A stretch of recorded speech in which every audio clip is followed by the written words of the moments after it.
ఏది అయినా చెయ్యి ఆచి చికెన్ మసాలా. ఆచి చికెన్ మసాలా. ఇక అసెంబ్లీకి హాజరు కాని వైసీపీ ఎమ్మెల్యేలపై అయ్యన్న పాత్రుడు గుస్సా అవుతున్నారు. నో వర్క్ నో పే అంటూ ఇప్పటికే 1కి 10 సార్లు ఆయన ప్రస్తావించిన విషయం తెలిసిందే.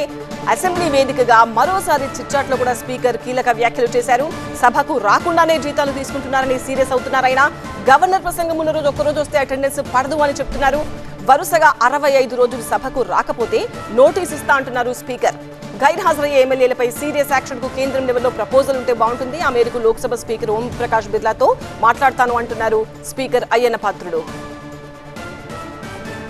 జగన్ కు ప్రతిపక్ష హోదా నిరాకరిస్తున్నారు స్పీకర్ అయ్యన్న పాత్రుడు.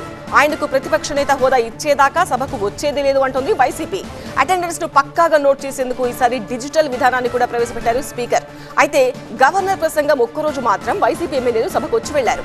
ఆ తర్వాత ఒక్కరోజు సభకు వస్తే వచ్చినట్టు కాదు, అటెండెన్స్ రికార్డ్ అయినట్టు కాదని కూడా తేల్చేశారు అయ్యన్న పాత్రుడు. ఇప్పుడు ఏకంగా నోటీసులు ఇస్తాం అనేదాకా వెళ్లారు. అసోసియేట్ ఎడిటర్ ఈశ్వర్ తో మాట్లాడదాం. ఈశ్వర్, అసెంబ్లీకి హాజరు కాని వైసీపీ ఎమ్మెల్యేలపై నోటీసులు ఇస్తా 65 రోజులు వరుసగా రాని ఎమ్మెల్యేలకు అంటున్నారు. సో అసెంబ్లీ రూల్స్ ఎలా ఉంటాయి రాని ఎమ్మెల్యేల పైన? ఇప్పుడు స్పీకర్ నోటీసులు ఇస్తే వైసీపీ ఎమ్మెల్యేలు ఎంతవరకు ఆ నోటీసుని పరిగణలోకి తీసుకుంటారు? ఎగ్జాక్ట్లీ ఇలాంటి అంశాలన్నీ సాధారణంగా మీడియా ముందుకు వచ్చి చెప్పడానికి స్పీకర్కి ఆంక్షలు ఉంటాయి. ఇట్లాంటివి అసెంబ్లీ సమావేశాలు జరుగుతున్నప్పుడు ఇట్లాంటి అంశాలని సాధారణంగా చిట్చాట్ రూపంలో చర్చిస్తూ ఉంటారు.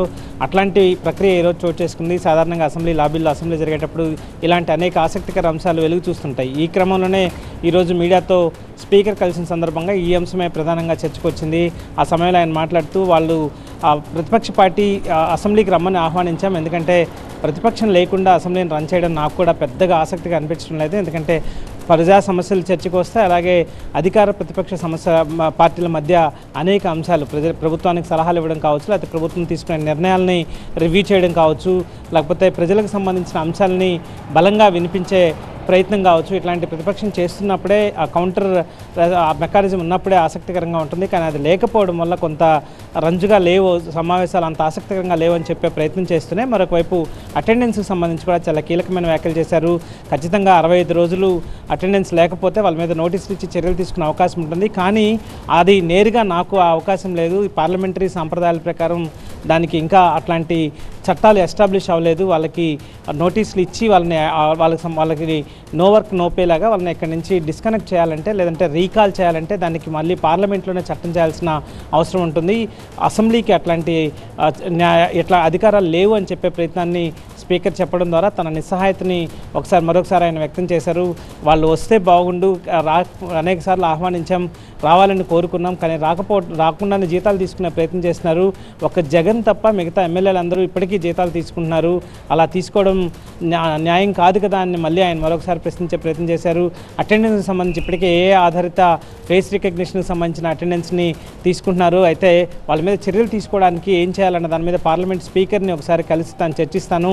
ఎందుకంటే వరుసగా ఇన్ని రోజులు ఇన్ని సెషన్స్ గైర్హాజరైతే దానికి చర్యలు తీసుకోకపోతే మళ్ళీ అసెంబ్లీకి సంబంధించి కూడా కొంత ప్రతిష్ట దెబ్బతినే అవకాశం ఉంటుంది. అదే సమయంలో అసెంబ్లీకి ఇంకేం హక్కులు అధికారాలు ఉంటాయని ప్రశ్న ఎదురవుతుంది. కాబట్టి దీనిపైన పార్లమెంట్తో ఒకసారి సంప్రదించి అవసరమైతే నోటీసులు ఇచ్చే ప్రక్రియ చేస్తా అని చెప్పారు. ఇంకొక సందర్భంలో వైఎస్ రాజశేఖర రెడ్డి గురించి ఆయన ప్రస్తావిస్తూ ఒక రకంగా ఎమోషన్ అయినంత పనిచేశారు. వైఎస్ రాజశేఖర రెడ్డి గతంలో రాజకీయాలు ఉండేవి, కానీ ఇప్పుడు రాజకీయాలు అంటే ఇద్దరం శత్రువులుగా మారిపోతున్నాం, కానీ ప్రత్యర్థులుగానే ఉండే కేవలం అసెంబ్లీ జరిగేటప్పుడు లేకపోతే రాజకీయాలకు సంబంధించి మాట్లాడుకునేటప్పుడు మాత్రమే ప్రత్యర్థులుగా ఉండేవాళ్ళం. ఇట్లాంటి సందర్భాలు గతంలో జరిగినప్పుడు రాజశేఖర రెడ్డి చాలా ఇట్లా కాకుండా పెద్దరికంగా వ్యవహరించేవాళ్ళు. గతంలో ఒకసారి తాము ప్రతిపక్షంలో ఉన్నప్పుడు ఆయన విశాఖకు వచ్చిన సందర్భంలో విశాఖలో అది సీఎంగా ఆయన ఒక సమావేశాన్ని ఏర్పాటు చేస్తున్నప్పుడు రామానాయుడు స్టూడియో ప్రారంభోత్సవంలో నేను కింద కూర్చుని ఉన్నప్పటికీ కూడా ఆయన నన్ను పిలిచి ప్రతిపక్ష పార్టీ ఎమ్మెల్యే అయినప్పటికీ కూడా స్టేజ్ పైకి తను రావాలని ఆహ్వానించాడు. అంత పెద్దరికంతో రాజకీయాలు చేసేవాళ్ళు, అంత పార్టీ నేతల మధ్య అట్లాంటి బాండింగ్ ఉండేది. అదే సమయంలో మరొక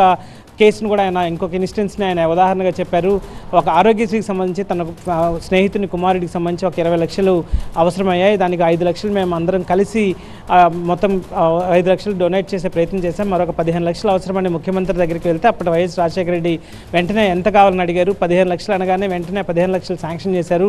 సో అంత స్థాయిలో బాండింగ్ ఉండేది, ఆ లెవెల్లో రిలేషన్స్ ఉండేవి. కానీ ఇప్పుడు అట్లా కాకుండా శత్రువులుగా వ్యవహరించాల్సిన పరిస్థితులు వచ్చాయి. ఏమాత్రం ఆసక్తికరంగా లేవు, ఏమాత్రం బాగోలేవు అని చెప్పే ప్రయత్నాన్ని, తన ఉద్దేశాన్ని ఆయన వ్యక్తం చేసే ప్రయత్నం చేశారు. మొత్తానికి అటెండెన్స్కి సంబంధించి అయితే మాత్రం ప్రస్తుతానికైతే తను ఏం చేయలేను, పార్లమెంటుని సంప్రదించి స్పీకర్ సలహాలు తీసుకుని దీనికి ఎట్లా ప్రొసీడ్ అవ్వాలో భవిష్యత్తులో నిర్ణయిస్తా అని చెప్పి స్పీకర్ వెల్లడించిన అంశం మాత్రం కొంత ఆసక్తికరంగా మరింత లైవ్లో మరొకసారి స్పీకర్ అటెండెన్స్కి సంబంధించి అంశాన్ని లైవ్లో ఉంచే ప్రయత్నం అయితే చేసిన నేపథ్యం కనిపించింది. ఐటమ్ ఏది అయినా ట్రై చెయ్యి ఆచి చికెన్ మసాలా. ఆచి చికెన్ మసాలా